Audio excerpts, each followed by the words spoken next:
right. Good afternoon, everybody.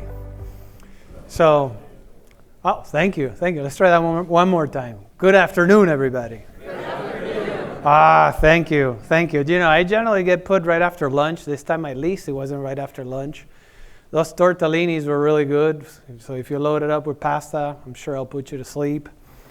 I'm shocked they invited me to present. You know, I'm generally, I'm a big internal customer for the APM team, and I'm a tough customer. So generally, Bilal and Rahul and Walt are always mad at me because I'm always wanting more, and complaining. So my theory is they got a hitman waiting for me after my presentation. But all right, with that said. Let's start having fun over here. Let me see hands. Who is a customer? Who is non-GE? Let me put it that way. Raise hands. All right, watch this. Who's GE? Notice that. The reason for that is because they know me, and they're here just to see what crazy stuff am I going to pull this time around. With that said, my name is Alvaro Anzola. I lead the North America heavy-duty gas turbine services business. 1,000+ units, 2,500 maintenance events. 300, 350 major maintenance events. So one of my biggest goals as a leader of this business is to make sure that our customers have reliable, available units so that you guys can make money. And then as you guys run those units, my team gets to make money for the company. I've been with the company 25 years. I started, 27 years. I started in the sales leadership program as in a business that I guess what remains is grid, electrical distribution and control at the time. See, Walt is shaking like he knows me for 50 years, and he didn't know that about me. Most people don't. So I was in the sales leadership program. People knows me as a finance guy. That's because I went after I did my training program, worked as a sales person, and then I went into this program called the corporate audit staff, basically to make you an auditor. And then after that, the commercial guys didn't want to hire me again, so I ended up working for finance for 5 years. That's where most of these guys know me. And then I became the risk leader for our long-term service agreement business globally. So I know a little bit about managing risk, and again, availability and reliability was a big deal for us. And then I finally was able to crack my way into the commercial world, but they gave me the job that nobody wanted. It was after 2008, and all of our customers wanted to renegotiate our long-term service agreements that were signed when everybody thought these units were going to run forever and they're going to be base loaded. The funny thing is we wouldn't have touched them. You guys would have great contracts right now. And then I went to lead Latin America for our new unit business and our services business, and now I'm in North America. So that's kind of a little bit of my background. Let's get into a little bit of what I want to show you today as an internal customer. So a couple of things. We'll start with how the market has changed from 5-10 years ago, where we thought the gas business, the question was, how long will the gas business exist, right? I think we still have a little bit of non-believers that gas is here and is really needed to maintain the reliability of the holistic grid.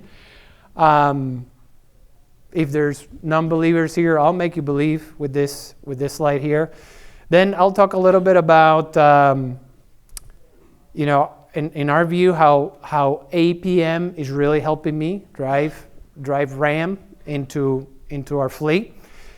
But I'm also going to tell you that we're not perfect, right? That we had a big miss in 2024. You'll see it in my slides.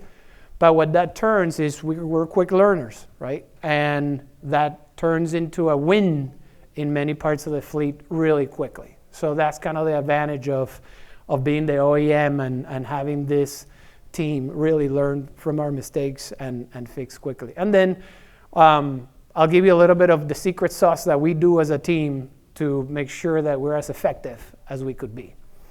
Okay, so let's begin here, right? So I think if this is a surprise to you on the left-hand side of the slide, I'd be shocked. But we all seen how load has been tremendously, the demand for electricity or load has been tremendously increasing, and the forecast for it, driven by AI, driven by electrification, has just boomed our gas business, right?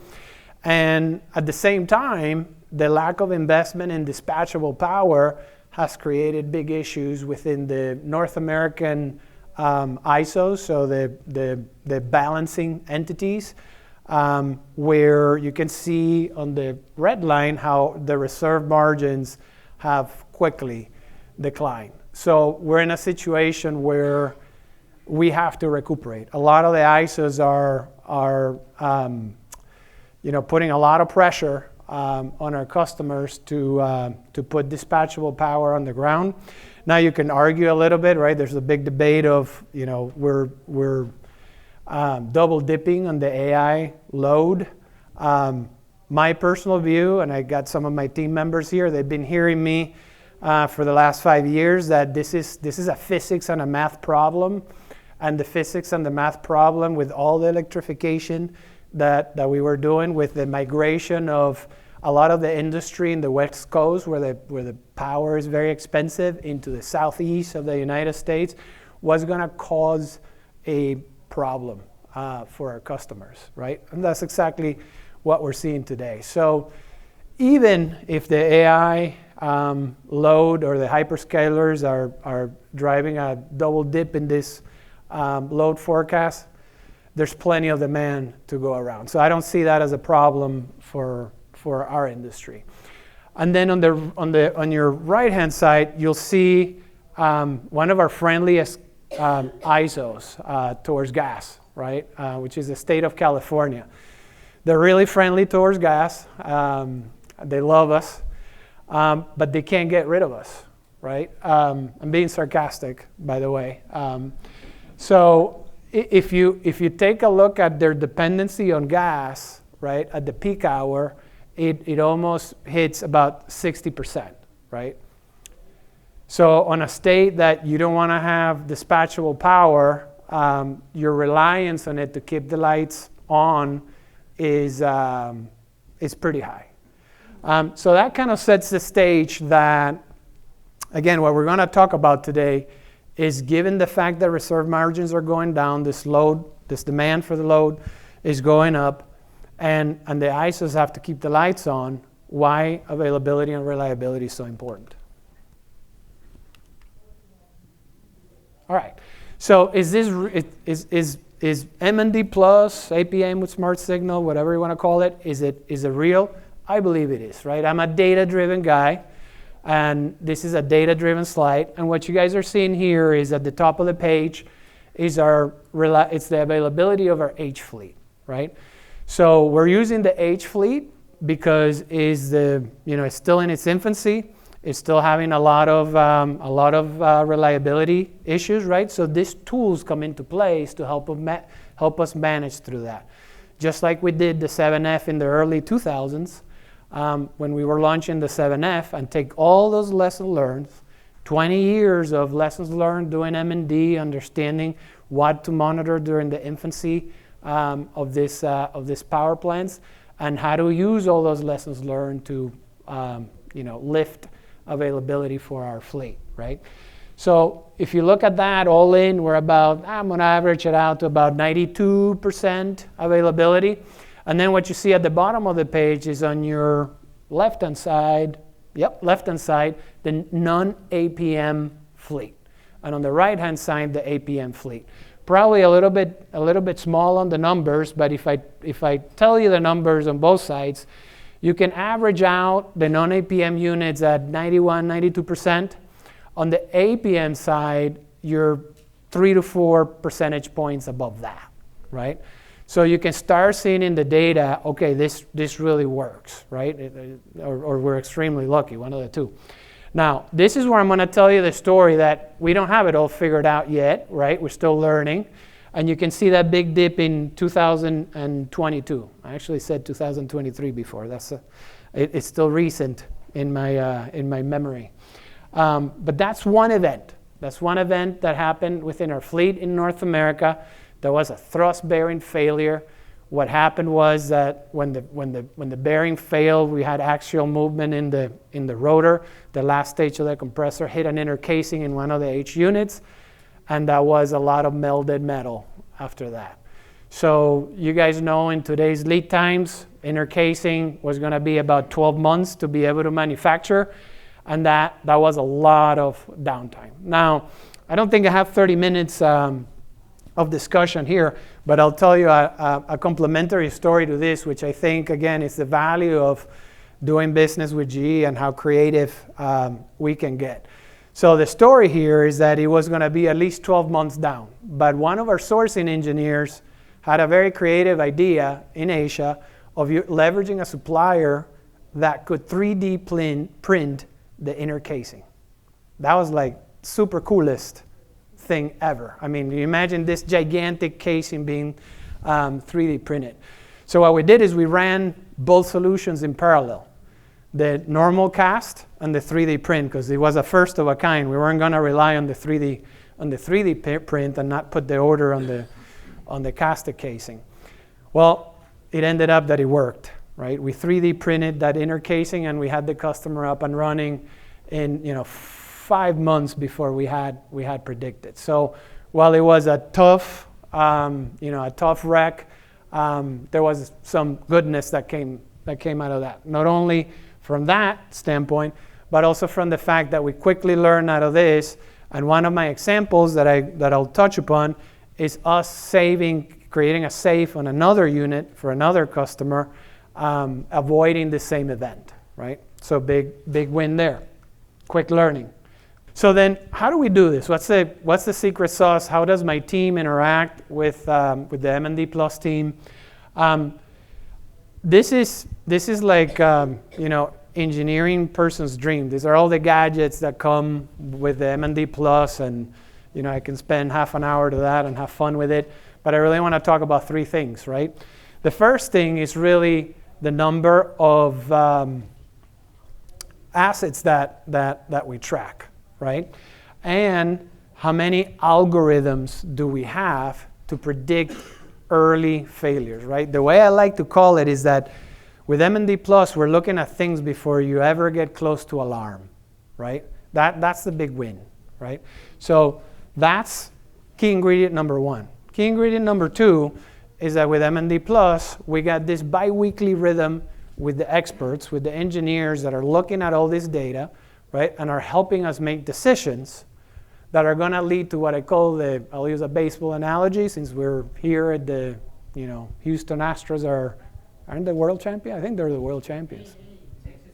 Texas Rangers? See, I told you, like my team is like, oh, there he goes again, right, messing up. So 2 years ago, I guess, yeah. So with it during these meetings, right, we go for the home run. And what is the home run? The home run is we have to figure out for the customer how we see these trendings that could result in a catastrophic event, and see whether we can mitigate the risk and take it all the way to a planned maintenance, right? 0 reliability, availability hit, right? Home run, win for everybody, right? Or what I would call the double. It's at least a double, right? Where we then make the decision that we can't get to the planned outage. So we take an unplanned outage, but let's call it a planned unplanned outage, where the duration of that planned unplanned outage is, we minimize it, is minimal. And then we avoid that big event that, like we saw on the other slide, where you can have a big hit in your fleet, okay? So this is how we do it, right? And then let's jump into 3 examples that we put in here. So the first example, I kind of already semi-described, right? This is the thrust bearing example, right? And here, this launched a big RCA for us, right? And in this RCA, what we understood, right, at the end of the day, and what we had to fix is that we had a problem in the alarm setting of how we were monitoring the setting. I believe Rahul, correct me if I'm wrong, but we had the alarm setting for the what's the other bearing? Well, we flipped the thrust bearing with yeah. So after we fixed that and we fixed our algorithm, right? That event did not happen again for this particular unit, where we caught it, we managed it. This one resulted in us managing the unit so we could get to the planned event and take care of that thrust bearing. Okay? The next example has to do with a generator, right? And I hate the fact that they're making me talk about generators because as a mechanical engineer, I hate generators and I hate reactive power, right? Don't ask me to explain it. But what happened here is the generator had shorter turns, and the shorter turns was creating or there was on top of the shorter turns, there was a demand from the grid for more reactive power. So we were pumping a lot of reactive power into the grid, and that was causing the generator to overheat. And the overheating was causing the generator to vibrate, and we were monitoring that through the bearing, right? So again, we start seeing the trend of this vibration start to increase. People get together, they start analyzing what's going on. We get to the root cause, which is reactive power is causing this. We put a plan in place of how do we step down, how do we put a solution where we're stepping down the reactive power to the point where those vibrations were eliminated, and to get us to the point again where we could deal with the shorter turns of the next maintenance event, right? So pretty successful story of avoiding a generator, a full rewind on a generator, or at least a partial rewind. And then my last example, click too fast. My last example is on an extraction valve, a valve that's supposed to, that its job is to open and close to take air from the compressor side, put it on the hot section so we could cool the high temperatures that the H machines see. And what's happening here is after we started monitoring with M&D, we were noticing an anomaly on how the valve was operating, and it was getting stuck in the open position, but not fully stuck, and we were losing performance. And as we analyzed as to why we were losing performance, we got to the root cause of the electronics of the valve was being affected by the epoxy that was melting, and it was messing with the electronics of the valve, and we had to redesign the electronics, right? And the last piece here, again, the big win is avoiding that catastrophic failure that could have happened if that valve gets stuck in a fully open position, which could create a stall in the compressor, or a fully closed position, which could create a catastrophic event on the hot section because of lack of cooling. So another tangible big win that resulted in a good gain for us and for the customer. So let me bring it home, right? As an internal customer, and a really hard internal customer, I really appreciate the collaboration that the M&D Plus team and my team kind of bring together to drive success stories for our customers. There's nothing more satisfying than when you can do this type of saves for our customers, right? That are depending on us as the OEM to have the knowledge to be able to do this kind of things, right? So number one, absolutely critical to rely on tools like this to maintain our reliability and availability up in our fleet as it becomes super critical in the market that we live in. Number two, the level of analytics that we're able to now monitor, given the 25 years plus of M&D experience, is it's pretty substantial and allow us to add a ton of value to our customers. And number three, right, we can't forget how important it is, that high touch model where we're collaborating together, customer, my team, the M&D Plus team, and truly finding the right solutions, a win-win for all of us.